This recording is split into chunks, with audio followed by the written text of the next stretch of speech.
we are living in a society where the culture is against you. Like, we are living in a society where, you know, the cultural elite, the commanding heights of American culture, and you're living in a society where you don't have real power there. And you're also living in a society where you have corporate America. Look at these protests right now. Amazon supports the protests, right? Like, Amazon supports the protests. Citibank's CEO. It's the people with the most accumulated capital in America are also on the side of this protest. Why? Because in my view, they use identity politics and racial politics. They want to split the country along those lines.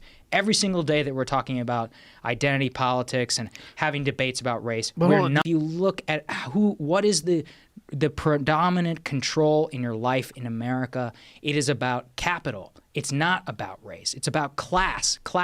But class disproportionately affects people of color in America. And so the way I look at it is that identity politics is so cynically grafted on by the billionaire and the corporate class. There's a reason they're all super woke. It's because they want it to be this way so that we don't talk about their power in our society. And I think this was a very cynical, like, the way this all happened is kind of crazy because it started out in the sociology departments in the 1970s of all of these crazy, these from the from the 60s era. They were, in these sociology departments, and they started cranking out all these absolutely crazy papers around, feminism and identity politics, racial politics, all of that. And then what happened is that corporate America and other cultural elites, first of all, were being indoctrinated in the university system. They were going to go work at places like McKinsey and others, and they brought their racial politics and their identity politics with them.